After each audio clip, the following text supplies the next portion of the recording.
I've given up on the dynamic stuff. I've moved away going, you know what? I was smart enough to realize that this is the stuff that keeps hurting me. So why don't I just replace it with a different option? And, it's not to say that, I still exercise a lot. I still exercise between 4 and 6 days a week. I just do isometrics 4 to 6 days a week. I'm stronger now, measurably, than when I was in my 20s and 30s. Welcome back to another episode of the Legendary Life Podcast. I'm your host, Ted Rice, health expert for 23 years. Been in this business, folks, and coach to entrepreneurs, CEOs, and other high-performing professionals. This is the show where we break down science-based information on how to lose fat, prevent disease, and live a legendary life. And today's episode with guest Brad Thorpe is one. He's one of my favorite guests. He's been on the show 3. I think this is his 3rd time being on the show, or 4th time being on the show. I think 3rd. And Brad is here today to talk about something so important. So what is that important something, you ask? Well, let me put it to you like this. Let's say you're a person who exercising is important. In fact, that's your lifestyle. You're an exerciser, you're a runner, you lift weights, you do CrossFit, whatever it is that you do. Or like me, you enjoy Muay Thai or martial arts, or enjoy hiking or mountain climbing, whatever it is. And it's so good for you. It's so good for your muscles, so good for your heart. Exercise is so healthy for you, except for that time where, whenever I do bench press, my shoulder hurts, or whenever I do squats or lunges, my knees hurt, or whenever I do some type of ab exercise, my back hurts. Why is it that something that is so healthy for us, all this movement, these sports, this weightlifting, the cardio, so healthy for our muscles, so healthy for our heart, but ends up messing up our joints? What is going on there? And why is it that things that we used to do when we were younger start to become a problem as we get older? Well, you're going to learn something that today you're going to learn, especially if you're new to this show and haven't heard Brad before. You're going to learn about something that nobody's talking about, folks. Nobody's talking about this stuff. To name the top people who have podcasts, nobody's talking about this. This is why we're having these conversations. This is why this is one of the best podcasts, if not, I hesitate to say the best podcast. I think highly of myself, but certainly there's room for improvement. But I get people on here that are here to help you. And that's what this conversation is about today. So let's jump into this conversation with Brad Thorpe on how to prevent pain and stay strong forever. Really excited to have you back on. I feel like, Brad, this is like your business is doing really well, and my business is doing really well. You don't have to be here talking about Isometrics. I don't have to be here talking about it as well. If we wanted to cover something more sexy marketing-wise, we talk about intermittent fasting. We talk about keto or putting butter in your coffee, but I feel like it's our job to be here talking about this stuff because it's a conversation that's not being had with exercise. What do you think? Man, oh man, oh man. Well, the interesting thing is, Facebook told me today that it was 12 years ago today I filed my first US patent on the Isofit Strength Trainer. So it's been a long time that I've been down this road. And the simple fact that it's still not a part of the conversation, and we're talking at a university level for teaching. I interview a lot of people all the time for new positions within my companies. And, 4-year graduates, they spend about, call it 3 days studying isometrics out of 4 years. And it's a type of muscle contraction. It's a type of movement. And to be honest, it leaves them unqualified to be hired by me, which is unfortunate because these people are wicked smart. But then you got to spend the next sort of 6 months to a year teaching them just the nuance of not moving. And it's so overwhelming for a lot of people because it's so simple and it's so overlooked. And it has such profound and lasting impact.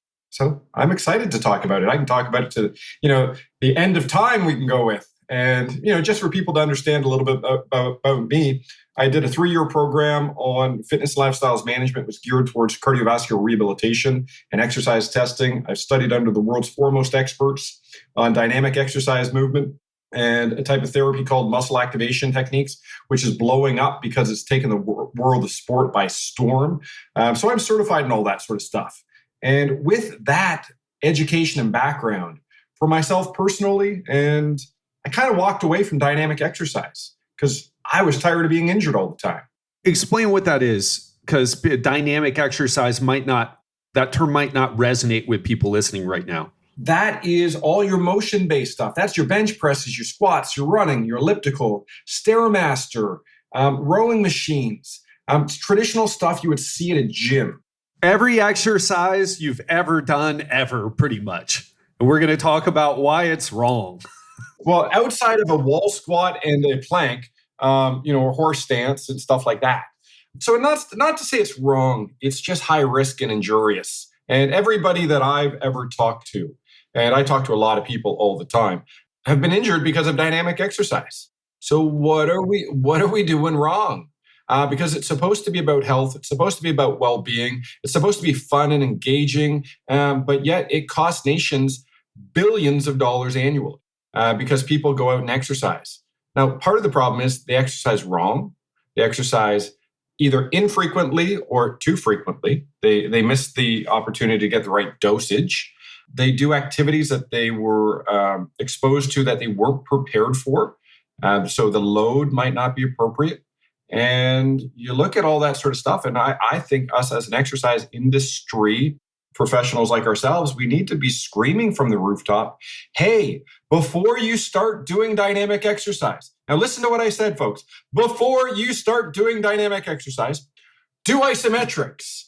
Build a solid, stable foundation of muscle strength and stability, and then move. I didn't say don't move. So I don't want anyone to ever believe that I'm against dynamic exercise. I'm against being unprepared to do dynamic exercise. So I want people out there to understand the importance of learning how to contract a muscle before it causes motion. And that comes back to the world that I love and that I've basically over the last, really kind of since 2006, dedicated my life to. So that's 15 years of my life. And we go back a long time, but this goes even before we've met. And it just comes back to learn how to contract muscle and then move it. It's not more complicated than that. It's just we overlook it because it hasn't been sexy. It's not glamorized. And, who's kidding who? With the exception of a very, very small few people within the population, very few people enjoy comics anymore. They like motion picture, action-packed, exciting explosions. And that's what dynamic exercise is relative to a comic book, right? Comic books are easy. You can look through each frame of it and you can read a whole story and you can see how they move within not moving. But we as an industry, we've forgotten about it, to the neglect and the unfortunate demise of many people's health and well-being. And most people don't like when I say that, but it's kind of factual. And it's supported by a ton of research that says people who exercise get injured at a very high rate. Sorry. Yeah. And no apologies necessary. I think you have a bit of an extreme view, an extreme perspective on things because you're very passionate about what you do and what you're doing for people. And also you see the big issue and it bothers you a lot because talk to anybody who's exercised for a long time. I had a conversation with a client yesterday and I asked him how things were going. We completely changed this guy's life, right? Shout out to you, Jeff, if you're listening. He was obese. And now a year later, he got ripped in like 6 months. He went from big dad bod, beer belly to being shredded. But we had a conversation about what's going right, what would he like to be better. And he's got an issue with his shoulder. And it hurts when he does overhead presses, hurts when he does certain things. And it's so funny. Now, Jeff's a really smart guy, and I'm going to help him. We're going to do another call together, and I'm going to take him through some things and show him some of the isometrics that I learned from you. But a lot of people, what they do is, I'm jacked up because I'm in there training hard. You got to train hard, because if you're not training hard, I mean, really, what are you doing, right? And a lot of people end up with knee pain, shoulder issues, back issues, whatever, what have you. And it's, well, I'm not going to stop exercising. So what's a supplement I can take? Or should I go to a physical therapist? Actually, usually it's probably more a chiropractor. Should I go to a chiropractor? Should I get a massage? Or should I do more stretching? I got a client right now that does a lot of stretching for his back. And I've shown him a couple things. One of them is not isometrics. It's just a position to decompress the spine, just kind of like a relaxing sort of thing. But I showed him some isometrics. His back's feeling way better. And so I want to also say this, Brad. I think this is important. You and I, we've known each other for a long time. And how we met through a biomechanics program. I found out about you in that program. And I was working with one of the toughest clients who I've ever worked with, who was, I think it was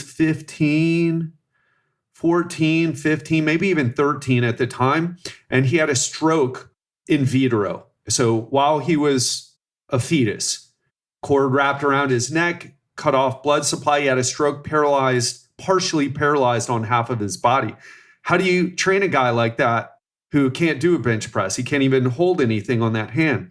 And you offered to help me. We hopped on a call, and that was where I started to like, oh gosh, that you helped me to kind of see the light in that way. And I was very motivated to help him. I enjoyed the challenge, but also I knew I didn't have the skills. I knew something was missing, but there was something that could be done, and you helped me with that. But it's a hard transition, even for me as a personal trainer. And with so much experience learning, man, I've done so many I've been in this business 23 years. I know a ton of stuff, been to a lot of certifications, but even when we met maybe 10 years ago, I was good in the game, super knowledgeable, arguably, right? But it was a tough, we could argue about that all day long, right? No, I'm a huge fan, man. I'm not going to argue with you at all about that. You know a ton of stuff. Yeah. And what I meant, though, was not even about me specifically, but about what does it constitute to be, that knowledgeable. And I was just kind of making a joke, like, you may know a lot of things, but there's even more, a whole world, even lifetimes of knowledge to continue to know. And it was a hard transition for me to make, because I believed in you, I listened to you, I learned from you, I applied it. But I feel like now I'm finally starting to really understand what you were talking about. Well, it's because you're a little bit older now. That's why. A little more jacked up. Yeah. Eventually life catches up to us. And you think about why that is, right? So as we age, we naturally get a little bit looser. So that means just because we start to shrink a little bit. So you're not at your peak height anymore, because you're now like, what are you, like 43, 44? So like that. Yeah. So that window, right? So at about 27 years of age, you start to shrink. And we're talking a little bit every year. But what happens is because of all that happens, things become looser and looser. And we still exercise the same way we did when we were in our teens and 20s, where it's like, let's do squats and deadlifts and bench press. And there's nothing wrong with those exercises when you're sound and when you're stable. If you're not stable, that's where it's like, my shoulder starts to hurt a little bit, because there's these things, these scientific terms that a lot of people don't know about. One is called inertia, right? Which is the consequence of accelerated motion. So that means if an object is moving in one direction, it's going to continue moving in that direction until you change the direction of force, like apply a little bit of a push. Let's say you're doing a bench press, it's where you change direction and go from the negative to the positive, but the weight is still going down. Right? So you're going to have that little collision force that may or may not affect your shoulder positively or negatively. It depends on the day, the person, your fatigue state, what rep number it is. Do you have a pre-existing shoulder issue? Did a pretty boy, girl, transgender walk by like, did something take your attention away from what you were doing? And then all of a sudden it's like that millisecond. And that's all it takes is to cause a lifetime of agony and defeat. Is that millisecond of, I couldn't fire it on demand. I wasn't paying attention. And now you're dealing with a chronic shoulder issue. You're dealing with potentially a pec tear. If the load is big enough and the jerk was not the jerk the person, but the jerk the motion was, significant enough, in that change of direction, you can really injure yourself. And when we age, and because I know you work with a lot of people in their 40s and 50s, what happens is we get less stable. And as long as we're practicing and preaching dynamic exercise, and not a knock, once again, a factual statement, dynamic exercise has to be unstable. There's no level of stability to motion. And you can go, oh, but it moves in a guided path. It's like, yeah, glad you think that. Internally, there's this thing called an instantaneous axis of rotation, meaning it's changing from point A to point B to point Z to point 163 million as you're going through a range of movement, right? Like when you're talking about glenohumeral, like shoulder movement, it goes from your AC joint to your SC joint back to your scapulothoracic joint. That joint axis moves depending on where you are within your range. So don't tell me that's stable if your joint axis is actually changing in real time and you just never thought about it, which it's fine that you never thought about it, but it does exist and it is a factual thing that you need to prepare for. And if you don't know that stuff, it's you got to bring it back to go, oh, okay, cool. Let's just keep learning. There's more chapters to this book, let's call it. So little tiny things. Do you want me to tell you how I really feel? Oh man, if only I was allowed to. I'm just, today, you caught me on a great day, man. You actually did. So things are going really well. And we're seeing a lot of positive change by helping people learn how not to move. And more so, to create muscle tension in an isometric format for the goal of moving better. So, because as we know, you've been moving a lot. You've had your fair share of injuries. I've had my fair share of injuries. You currently experience a fair level of pain. The last time I talked to you, I almost experienced none. And I'm 47. The difference is you're still doing a lot of dynamic stuff, still searching for that answer. And I've given up on the dynamic stuff. I've moved away going, you know what? I was smart enough to realize that this is the stuff that keeps hurting me. So why don't I just replace it with a different option? And, it's not to say that I still exercise a lot. I still exercise between 4 and 6 days a week. I just do isometrics 4 to 6 days a week. I'm stronger now, measurably, than when I was in my 20s and 30s. And in my 20s and 30s, because I was an athlete, I went to school on a volleyball scholarship. I was a goon in box lacrosse. That's the stuff where you just go and fight for fun. You get 3 fights a game type stuff. And I was in pain for my 20s and 30s. And, in most of my early part of my 40s. And it's like, damn, as I said, I studied under all these smart people. And I'm super knowledgeable in myself. So why the hell can't I exercise without causing myself pain?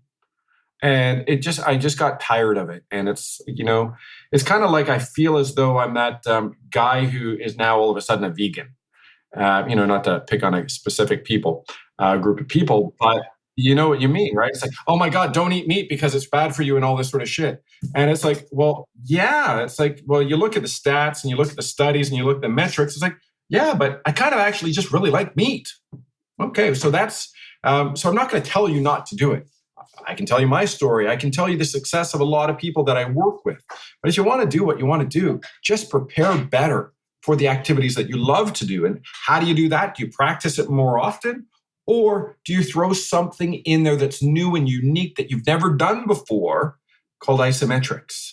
And I'm so confident if people throw in isometrics before the activity that they love to do, whether it's running, lifting weights, martial arts, karate, whatever it is, you will perform better almost instantly. That's how confident I am because I've seen it for 15 years. And, with your story about your stroke client, I see that with the stroke patients I work with as well, right? So it's not just exercise. It's about lifestyle. It's about giving somebody the opportunity to perform at their best potential. And, somebody with a stroke is different than obviously a world-class athlete.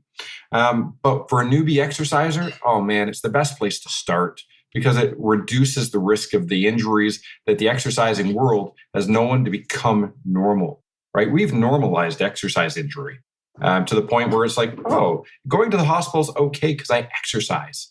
I'm sorry, that's just unacceptable, in my humble opinion. I agree with you, Brad. And by the way, I've moved. You said something something that stuck with me. You said, look, you don't have to stop doing all dynamic exercise. You don't have to stop doing all the things that you like to do, but just don't do 90% dynamic exercise and 10% isometrics, because we're all training isometrically, by the way. If you're listening to this right now, you're doing isometrics. If you ever do a squat and you're holding your body in a position, right? You're not letting your torso, your upper body fall over. You're isometrically contracting your back muscles to hold that position. You're doing isometrics all the time. If you're bracing yourself on the bench press, which you should be doing if you're bench pressing, that's an isometric contraction. So there's all these isometric contractions. It's just people aren't intentional. They're not aware that they're doing them. Even if you're aware now, you're not intentional about how you train them. And I'll have you know, Brad, I've been doing isometrics every single day to one degree or another. And we can even talk about how to maybe do a workout like this. But the workout I did yesterday was I did do one dynamic exercise. I did pull-ups, which I'm even thinking about doing it isometrically. And so I did pull-ups, and then I did an isometric push-up where if you're listening to this and you're wondering how the hell do you do that, the way Brad and I like to do it, because I learned it from Brad, is to really focus on what's called overcoming isometrics. So there's yielding and overcoming isometrics. Yielding is like going down halfway into a push-up position and holding it there. Now, what Brad likes, and his whole machines that he's made, isometric training machines that he's made, are based on his overcoming isometrics, where, for example, you'd put a block or a bar, and in this case yesterday, I did a push-up, and the bar wouldn't let me push all the way up into a full push-up positions with my arms straight. I was stopped by this bar about halfway up, and I just pushed. And it's really cool because, man, my elbows are feeling better, my shoulders are feeling better. I'm in less pain now than I've been in a long time. And it's because of the isometrics. So I did a isometric push-up, and I paired that with an isometric lunge on each side.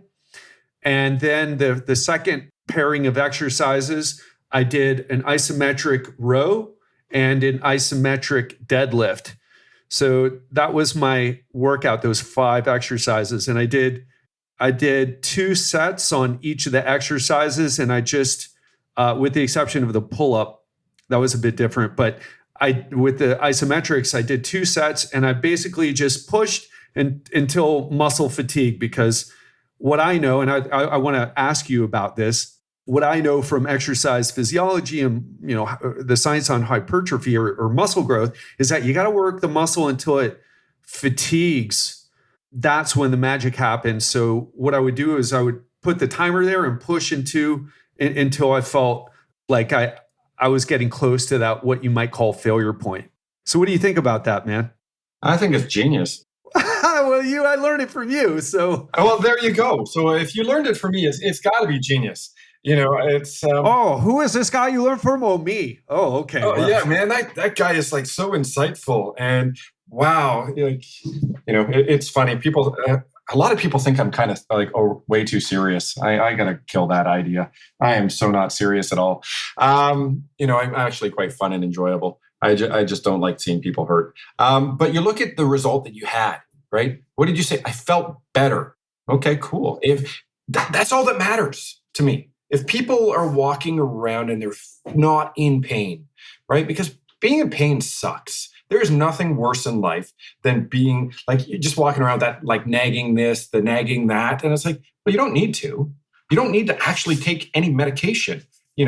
Pharmaceutical companies will say that's BS. But let's have a medical disclaimer. I'm not a medical doctor, and don't take that as pharmacological advice. However, I don't experience pain anymore, at all, as opposed to taking call it a pharmaceutical Band-Aid that says, keep going, keep doing the activities that are injuring you, requiring me to take this pharmaceutical agent to mask that stupid pain. Well, why don't you just get rid of the catalyst to the pain? Why don't we make it more stable? I'm of the, opinionated, highly educated belief, right? I'm going to put belief in there because it is a viewpoint, that most pain, and I'm not saying all pain, I said most pain, is caused because of muscle instability, right? You lost the ability to contract and hold yourself together isometrically. And therefore, what happens is you have aberrant joint movement that you're not even paying attention to, that you're no longer paying, because you're no longer paying attention to, you're not trying to fix it because you're told to go exercise. So now it's like I'm speeding up faster and I'm accelerating a lot of this inflammation.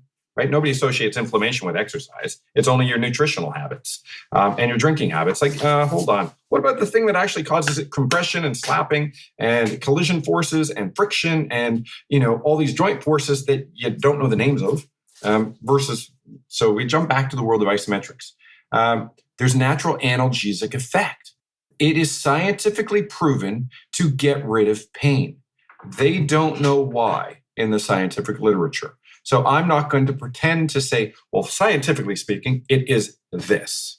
Figuratively speaking, yes, when you can compress muscle better or cause better levels of muscle tension, better. It holds the joint better together. It increases the congruency of joint structure better. It expands the arteries that may be narrowed because it was under stretch. So it takes that tension off the atrial system or the cardiovascular system. It takes the stretch off of the nerve tissue.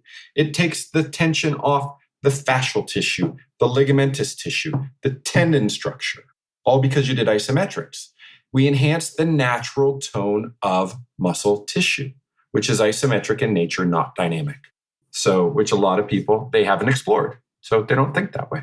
So I think an important point here is that if a person is feeling like, let's say they're feeling their shoulder, maybe their back, they'll go to a massage therapist, they'll do some stretching, maybe a chiropractor, maybe a physical therapist. And then what will the physical therapist or chiropractor do? Massage, stretching, maybe some exercise. I think an important thing to realize here is if you have, you talk a lot about joint stability. So joint stability starts from the inside out, starts with it's the way that the cartilage, the bone, in the case of your shoulder joint or your hip joint, the way that ball and socket sits, the ball sits in the socket, right? For lack of, let's not go into too much detail about anatomy, right? Just keep things really simple and not, overcomplicate them more than we need to. So how that ball sits in the socket, but let's say you got a little wear and tear there, the way it moves is different now. And you get that wear and tear over time, especially if you're doing things that, say for me, I had hip dysplasia, didn't know it, did a bunch of things that put a lot of stress on the hips. I have some degenerative changes there. So my hips are now, permanently changed. I've got arthritis in both of them. So I may feel like, oh, I need a massage, and it makes me feel better because human touch is nice. And, you're not really breaking up scar tissue or adhesions or anything. Your chakra loving massage therapist says that you're breaking up, but it does feel better. However, if you, and the same goes for stretching, but the thing is that you're not really affecting that internal stability. And there is no way that we know now to do that. Maybe stem cells turn out to be, the thing that we're all looking for, or some other technology. But the best thing that we can do now, and one of the things that I try to get clients doing, is shift from stretching, if you want to get a massage, right? Get a nice relaxing massage. But if you're trying to deal with a problem, it isn't that tight muscles around your shoulder joint, it's most likely some degenerative changes have happened due to your lifestyle / exercise. And the best way to do it is through exercise, but not physical therapy exercise where you have the band or the 3-pound dumbbell doing, what do you call them? Rotator cuff exercises. It's doing isometrics. And even if you wanted to do an rotator cuff exercise, probably better off doing isometrics in general. So let's turn this to something a little bit more practical, Brad. How would you, let's say someone's like, no, I got to stretch. My back gets tight when I don't stretch, which they don't realize that stretching really is exercise, right? It's just putting the muscle under tension. How would you get them to transition? Just stop grabbing. What could they do? On. So you know how they typically do the pec stretch where they put their palm up against the wall and then try to basically dislocate that shoulder by obviously we're recording, but it's an audio recording. But if I'm like doing that where I'm like trying to rotate and open up that shoulder cavity, just place the back of your hand against the wall and try to pull the back of your hand into the wall. Same exact position. One is going to increase the strength and stability of the muscles that stabilize the joint structure. That's the isometric way. The stretching way, you're trying to actually dislocate that shoulder, right? Let's phrase it that way. And you go, well, I'm not trying to dislocate it. Well, what happens when you go too far? What happens when those ligaments get too loose? Oh, but I thought I was stretching muscle. Yeah, there's other things in that shoulder area that you're also having an influence over. Ligaments, arteries, veins, fascial tissue, actually the skin itself, because we know what stretch marks are. It's just the rapid growth or rapid stretching of skin structure, right? Which is damaging and life-altering and permanently, call it disfiguring if people look at it from that way because they have marks because they naturally grew, so there's that side of things. And it's like, okay, well, if I'm negatively stretching, so doing that pec stretch, right? And traditionally, like if we're talking about athletes, baseball pitchers are always doing like, oh, I got to open up that pec. I got to get that. Oof. Yeah, but they all run away for that Tommy John surgery because that ulnar collateral ligament that they stretched the hell out of when they did that maybe wasn't the best idea. And just for people to understand, the ulnar collateral ligament is what holds that ulna and your tibia, or what's that upper arm bone, the humerus, kind of together. And when that becomes torn or loose, they go in and I believe it was Dr. James Adam. I'm drawing a blank on his name, whatever. Doctor, whatever his name was, who basically developed that surgery and that concept, but they basically harvest another ligament in your structure and they do like a figure 8 ligament to reinforce that ulnar collateral ligament. So that way you can throw the baseball faster, safer, and prevent injury. So now what they're finding down in the US and other areas of the world where baseball is prevalent, they're doing preemptive surgery where they're just going in and reinforcing that ulnar collateral ligament amongst, and this is like 12 and 13-year-old kids that they're doing this. And it's kind of like it's on a level of abuse where it's like, I want my kid to be that and I'm willing to, make them have an unnecessary surgery versus let's just get the structures that would stabilize the elbow joint on a prepubescent adolescent teenager stronger and more stable, because throwing a baseball at high velocities is, high risk. That's why they put in pitch counts, right? It's like, oh, we know that if a kid at the age of 14 years old throws it 100 times, they're going to end up leading to injury and like inflammation first, injury second, potentially needing surgery third. They're going to drop out of the sport that they love because of injury. Well, why don't we just take a better approach to how these kids do a range of motion exercise? Instead of stretching it, let's learn how to change the conversation. Range of motion is important. Absolutely. How much, how far, how do we best incorporate isometrics to enhance range of motion? Maybe at an end range, like the shortening end range and the maximum elongated end range are the same position, right? Maximum shorten on one side of the axis is the same as maximum elongated on the other side of the axis. So if I'm looking at my little too deep, but straighten your arm. So if you straighten your arm as much as you can versus slightly bent, right? It's important to be stable all the way through. Let's talk about it like this, because you're showing me on video and it can be a bit hard to follow. And also this stuff, Brad, I feel like you're a little bit of the PhD organic chemistry professor I had in college who was just like, no, you take the hydrochloric, whatever, and then you just put it like this, and that's how you balance the equation. It's like, well, yeah, you've been doing it for so long, it's all you do. So let's talk about it like this. Let's say someone wanted to experiment with some isometric exercises, and you said doing it before their activity would help improve that activity. So if they wanted to lift weights, or they were into martial arts like me, do jujitsu or Thai boxing, which, by the way, I use an isometric warm up now. How would you warm up for an hour-long activity of some sort?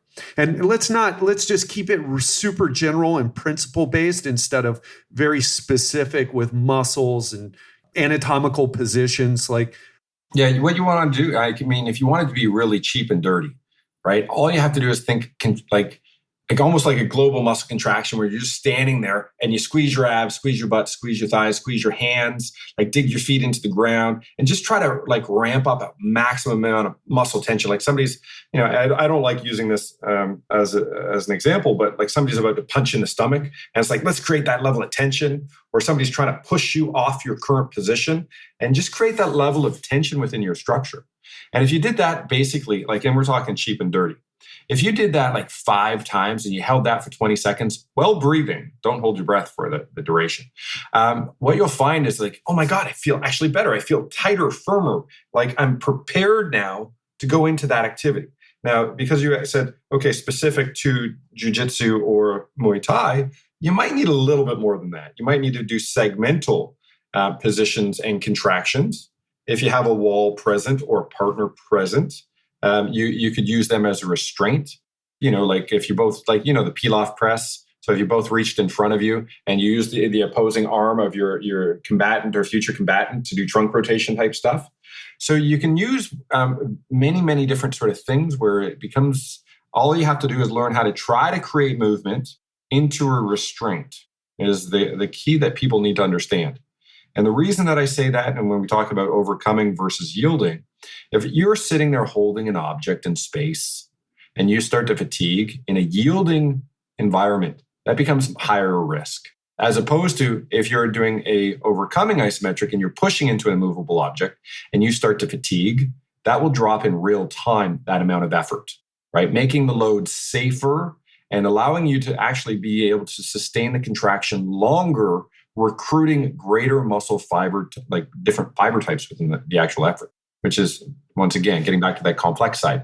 But from an ease of contractility, replicate the movement or the punches, like if we go back to Muay Thai. Like, can you stand there on one foot and instead of holding your knee into your chest, can you block your knee from getting to your chest? Can you follow me there? Squeeze your butt cheek that's on the support leg. Mimic the punches. Like, from an elbow coming across, use your opposing hand to brace it. Don't pull into it. So that would be another thing for like an elbow strike and like Muay Thai and stuff like that. But that's the same for golf. It's the same for tennis. If you're an office worker, if your back is starting to bug you, use the back of your chair and sit up tall and use the back of your chair to restrain sitting up. Like, it's so simple.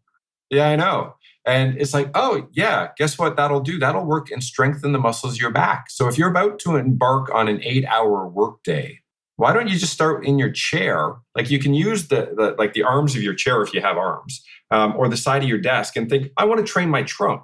Well, put your elbow on the desk and just, side bend and drive that elbow down into the top of the desk. If obviously the height and stuff like that is right. And that's going to work the side. Do the other side for the other side.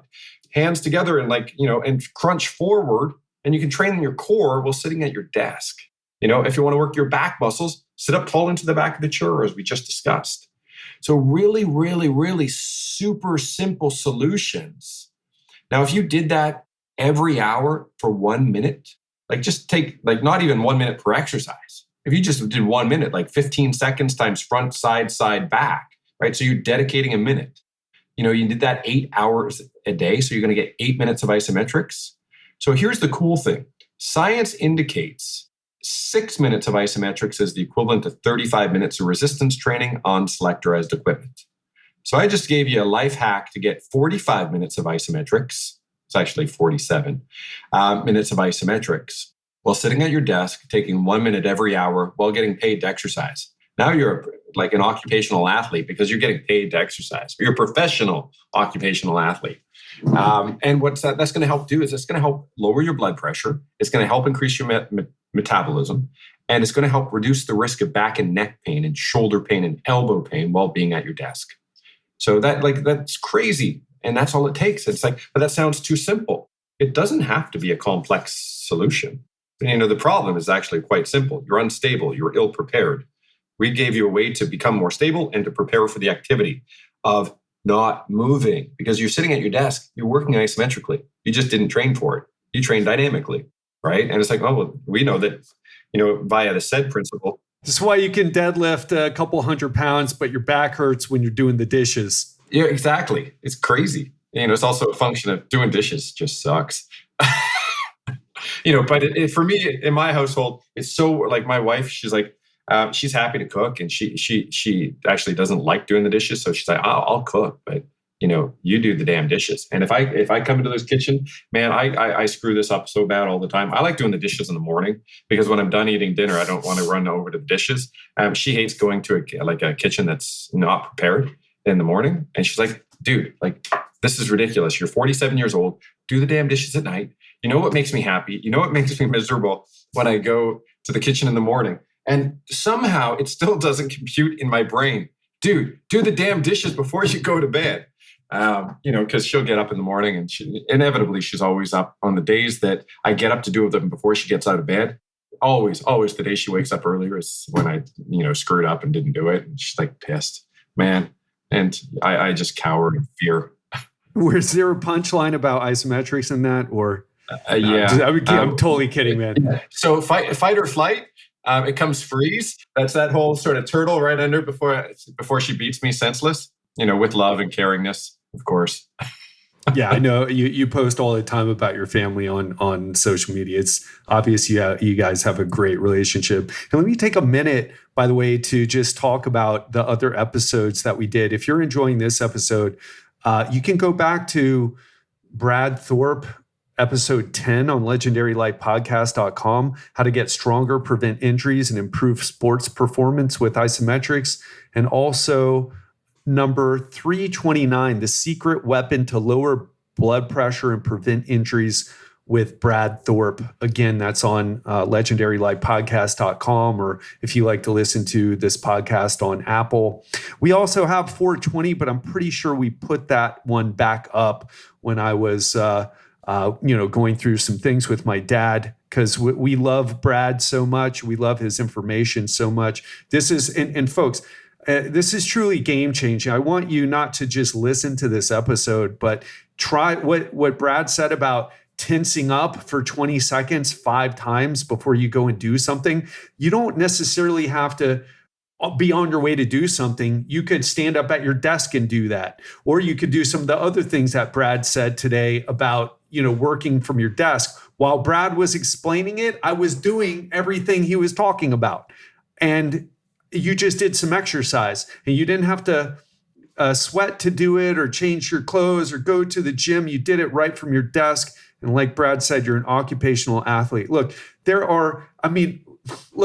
people aren't talking about this stuff because mindset wise, education wise, they don't even know. You want a game-changing something or another? You want a true life hack? You want something that's a secret? This is what it is. Stop shining light on your balls and breathing in molecular hydrogen and all that other stuff. Stop freaking asking about intermittent fucking fasting and do some isometrics. It's just incredible. And like you said, if you're, Brad, one of the ways, so arthritis is not people will live their whole lives and not get arthritis. Some do. What's the difference? Inflammation.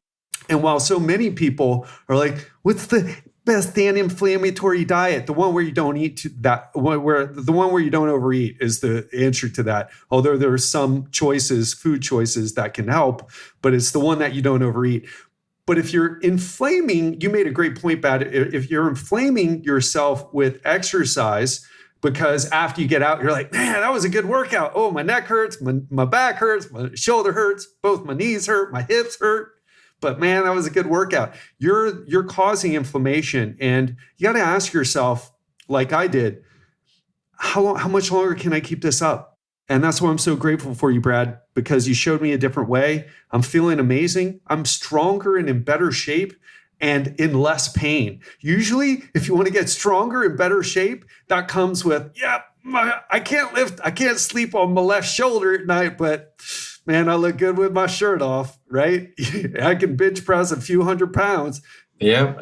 And it's incredible. And you take that whole aesthetic goal, and this is kind of funny. And it's not meant to be derogatory at all. But guys work out for other guys, because most women honestly don't give two shits about how they look. And once guys get in their 50s and 60s, they care that they're healthy. They care that they're not in pain. They care that they can do fun activities. Depends on how young your wife is, I think, right? Yeah. It's kind of like those things where, I'll walk around, I'll flex, and I'm, still quite happy with how I look, without clothes on and stuff like that. Do I look the same as when I was 18? No, that's okay. I don't look bad at 47, by the standard. And it's, you look at stuff like that, and it's like goals change with life.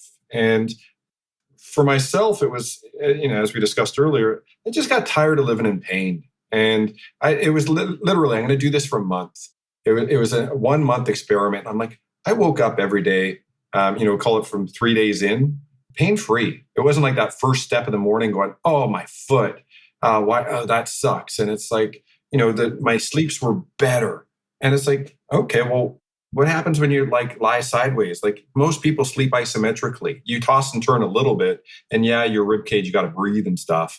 But it's like, okay, what if I actually dedicate all of my time to this? And I didn't go back to the world of dynamic exercise, because it's like, okay, well, for me, it's not that important. Can I do it? I own a gym. It's 11,000 square feet full of dynamic exercise equipment. So it's not that it's not important. We just throw in the isometrics before it. But one of the things that you brought up about, where do we learn this stuff? So you'll be happy to know this, and I know you've heard rumors of this in the past. So with COVID and everything like that, one of the transitions that I've made in my life is ISOFIT is now a media company.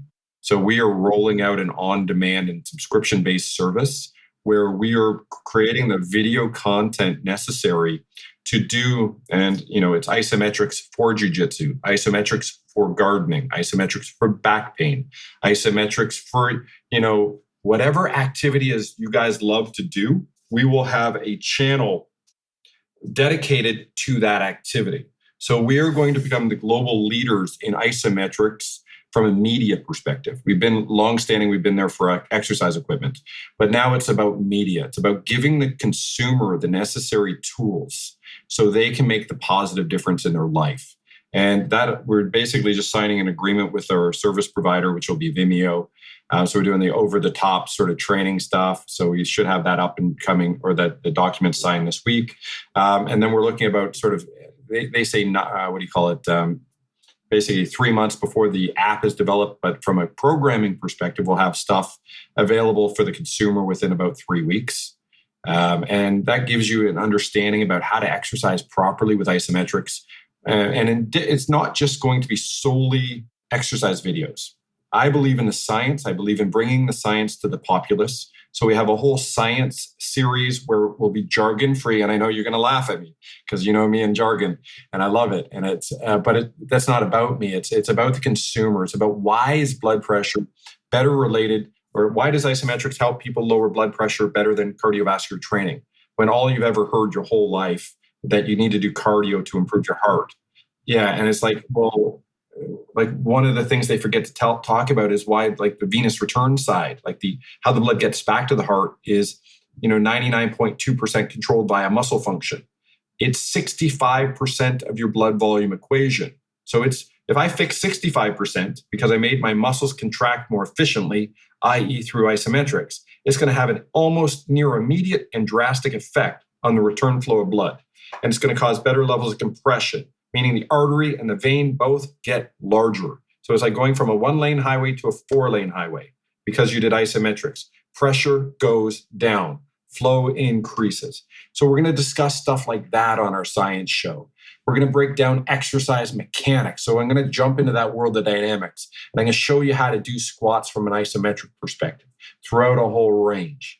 We have a series for weekend warriors who, they do nothing, and then on the weekend they go get injured because they love an activity, because it's stress, like it's this thing. It's like, well, we're going to help you prepare for all that stuff.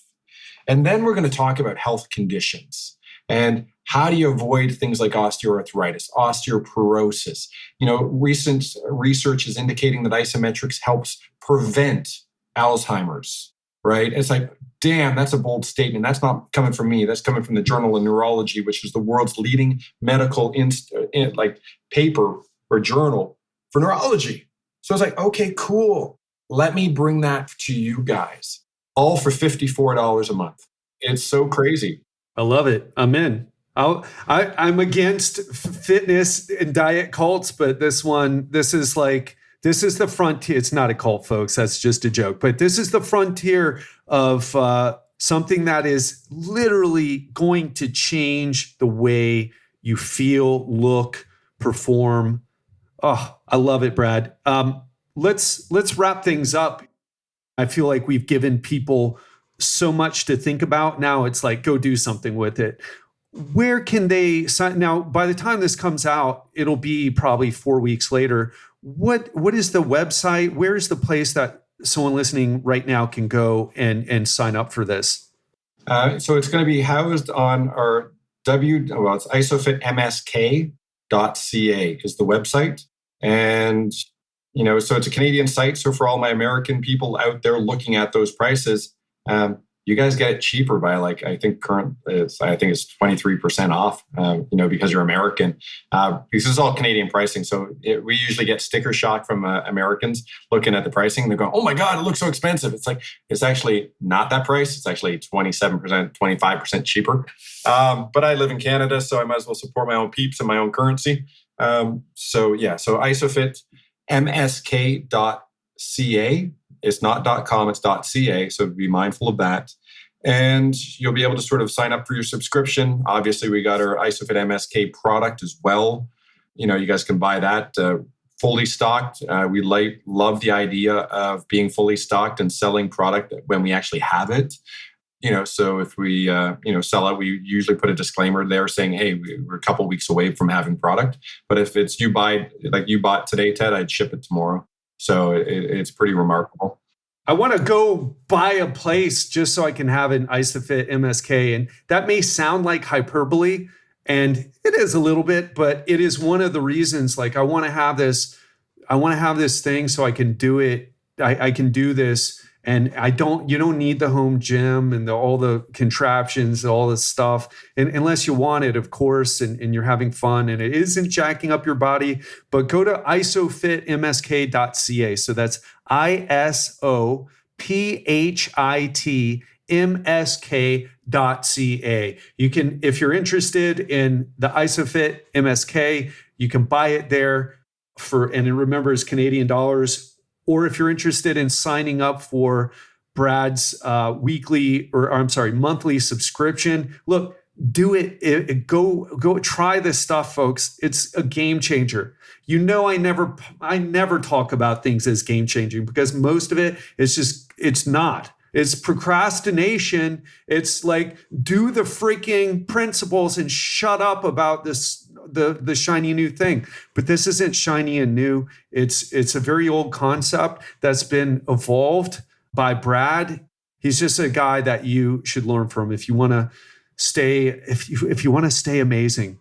So Brad, with that said, thanks so much for coming back on, man. Always love our talks, always have such a great time. And I always learn something new. And there's not that many people I can say that about in health and fitness. It's usually about, I learn marketing from health and fitness people. I hardly ever have health and fitness people on. I do my own episodes now.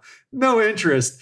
Unless unless we're having a nice conversation or something. But you, man, you're another level. So thank you so much for being you, for fighting the good fight, for getting this information out and not giving up on us knuckleheads who have taken so long to wrap our heads around this isometric stuff. Info. Dude, I appreciate everything. And a shout out to you and all your support that you've given me over the years. I do appreciate it. And, I look forward to this and many more podcasts, my friend. 100%. Brad, thanks so much. Talk to you soon, brother. Later, buddy. Cheers. That wraps up another episode of the Legendary Life Podcast. And I want to ask you, how amazing was that conversation? Well, I don't know if you thought the conversation was amazing, but you learned a lot. You learned a different perspective, perhaps even had your perspective about exercise challenged. That's a good thing. And I want to tell you something. I've been in this business, like Brad was saying, he's been in this business forever. Went to college on a volleyball scholarship. Brad and I both love movement, but we've just made the choice to kind of, at least Brad's 100% on isometrics. I still do some dynamic stuff because I'm not as knowledgeable about Brad. Maybe I just give it up altogether eventually, who knows? Except, of course, I'm not going to stop walking or, having sex comes to mind, or, some of the other things, taking hikes and swimming. But most of the other things are going to be isometrics, and I'm really enjoying them. But I want to ask you, what is something that you can go do right now and experiment with these isometrics? Because I don't want you to just listen and go, yeah, isometrics, interesting. Yeah, okay, all right, what's the next podcast episode? No, go take action. One of the keys to success in life is learning new things and then taking action on them. And that period of time between when you learn something new and go take action on it, it's called speed of implementation. At least that's the way I learned it, actually from a business mentor. Speed of implementation. When someone tells you to go do something, how long does it take you to go put that into action? And that's what I want to challenge you with right now. Go try some of these isometrics. If you need a little bit more visual representation, go to Brad's website, check out some of the exercises, then go replicate some of it. Go try doing some of what Brad talked about. Go put this into action. All right. So hope you enjoyed today. And I want to talk to you a little bit about Friday. We're going to talk to you. I'm going to share with you a story about how I almost had cancer. Yeah, me. Almost had cancer. Crazy, I know. But that is the story, and that's what I'm going to share with you. And again, thanks so much for listening to this episode. If you haven't subscribed yet, I highly recommend that you do. That way, every time one of our episodes goes live, you'll be the first to know. And that's all I've got. So stay tuned for Friday. It's an interesting one and a very personal one. But it's a conversation that it's the conversation that your doctor isn't having with you, or at least not in the way your doctor may not be having with you, right? So that is it for me. Have an amazing week. Try out some of those isometrics, and I'll speak to you on Friday.